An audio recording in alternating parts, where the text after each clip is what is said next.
अच्छा, कभी आपने ये बताओ, हमने भी प्रैक्टिस किया, समझा हमने चीजों को लेकर, तब याद हुआ है।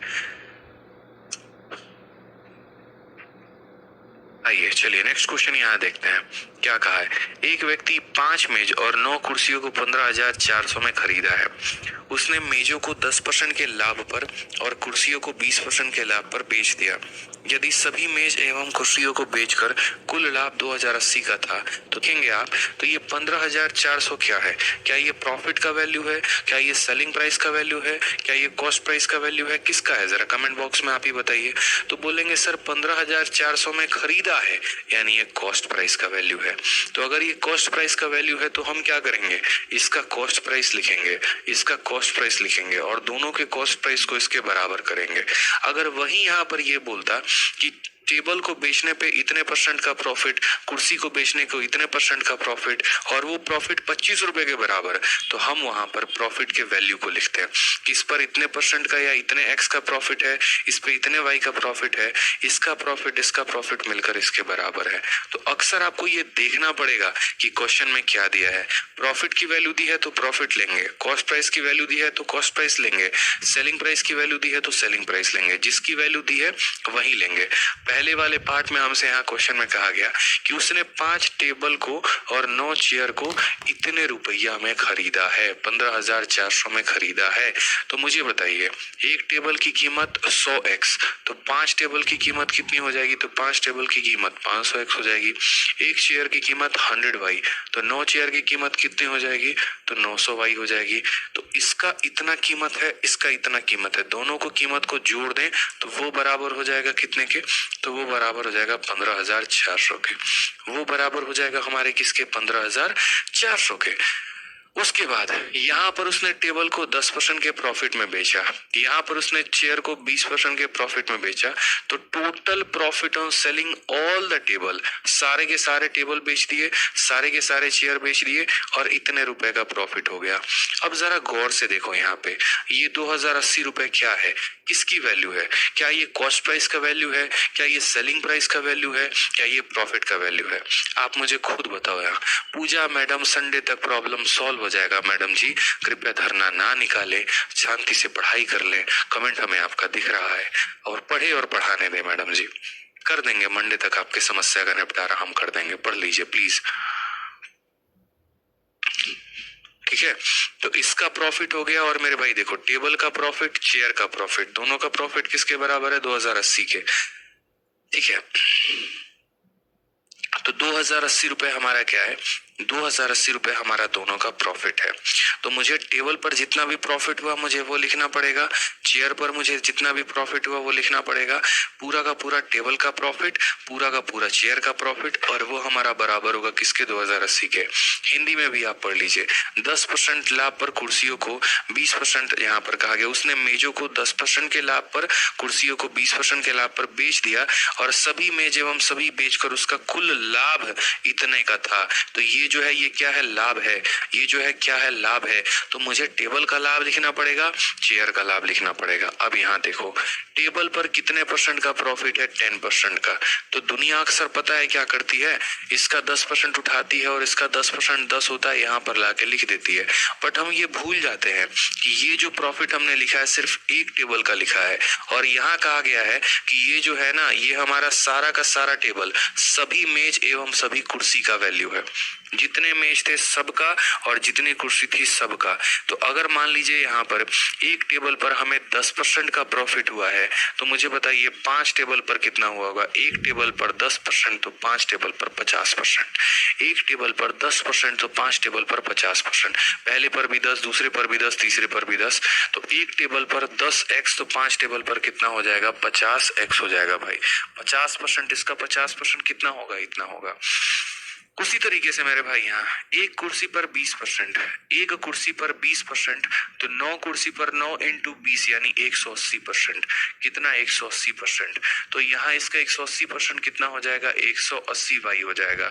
और ये हमारा बराबर होगा किसके? तो ये हमारा बराबर होगा 2080 के मेरे भाई।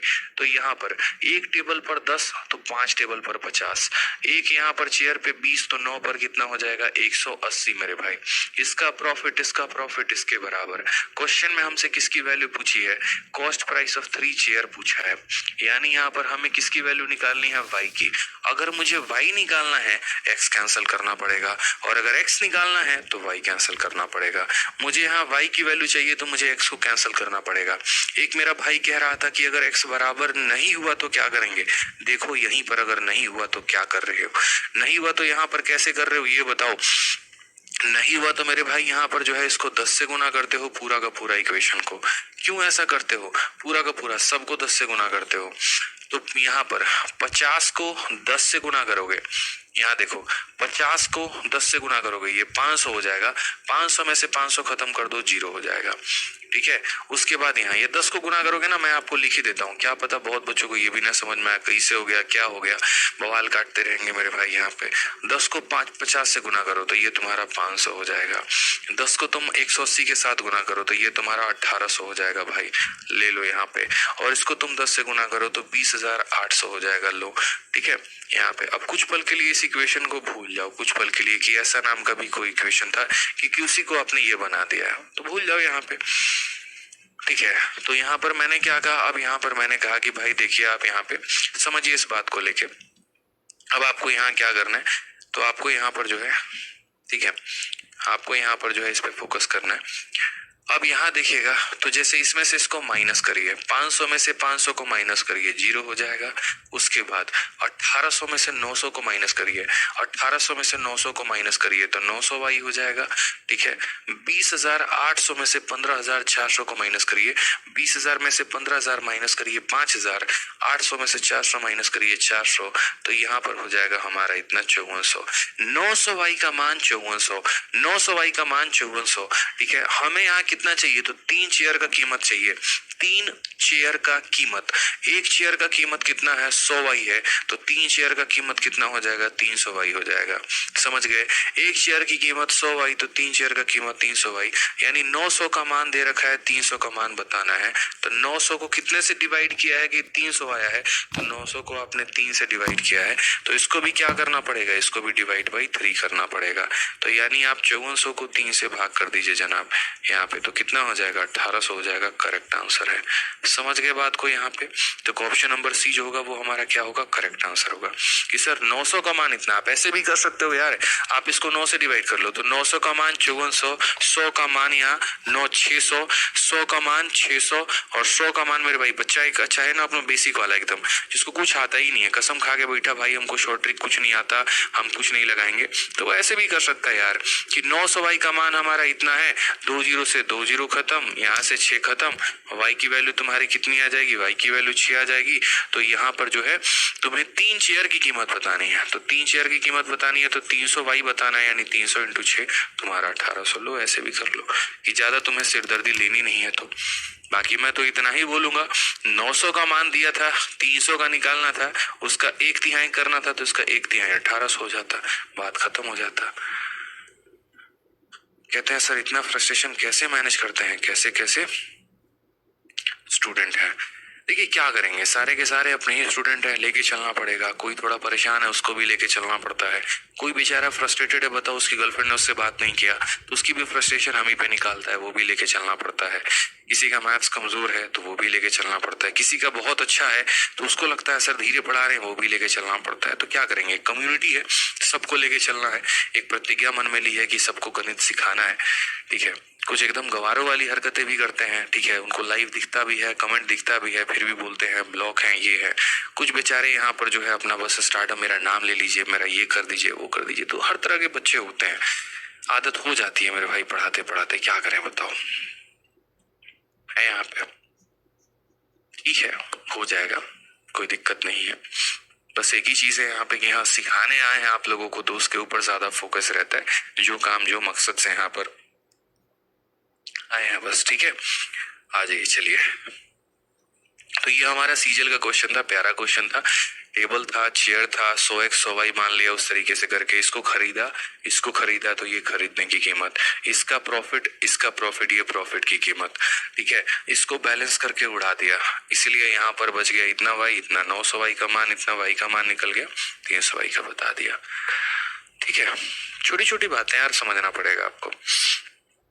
आ जाओ, चलो नेक्स्ट क्वेश्चन की बात करते हैं। एलिगेशन अभी नहीं बताऊंगा, एलिगेशन अभी आप लोगों ने सीखा नहीं है। जब एलिगेशन सीख लेंगे तो डेफिनेटली एलिगेशन से बता दूंगा,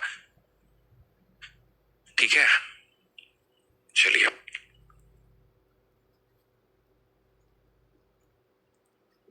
आ जाइए। एक आदमी 5 घोड़े 10 गाय 10,000 में खरीदता है। वह घोड़ों को 15% के लाभ पे, गाय को 10% के हानि पर बेचता है, तो उसे इतने रुपए का लाभ होता है। एक घोड़ा एवं एक गाय का क्रय मूल्य अलग अलग ज्ञात करिए। ठीक है, ऐसे सवालों को भाई ऑप्शन भी आप जा सकते हो, सच में पता है भाई, ऑप्शन भी जा सकते हो, कोई दिक्कत की बात यहाँ नहीं है। जैसे मान लीजिए आप लोगों को ये पीछे सारे क्वेश्चंस लग रहे थे ना कि हम इन सवालों को पता नहीं हम कितने टफ में बना रहे हैं। जैसे मानो मैंने आपको ये क्वेश्चन नंबर 116 बताया था और क्वेश्चन नंबर 116 में आपको बहुत कष्ट हो रहा था, यार इतना बड़ा सवाल, सर ने एक्स लेकर बता दिया, शायद सर को नहीं आता होगा, हो सकता है शॉर्ट मेथड। ठीक है, यहाँ पर हो सकता है भाई, हम आपकी सारी बातों से सहमत है। बच्चे हो ना तो मन में 100 तरह के सवाल आते होंगे। अब क्या करें, अब यही क्वेश्चन अगर आप एक्स लेकर नहीं बनाना चाहते तो मेरे से पूछो। अब जैसे मानो अगर आपको ऑप्शन एलिमिनेशन आता है या ऑप्शन से सॉल्व करना आता है, आप करो। मन में तो आपके ख्याल आएंगे ही, हम क्या कर सकते हैं, कुछ भी नहीं कर सकते।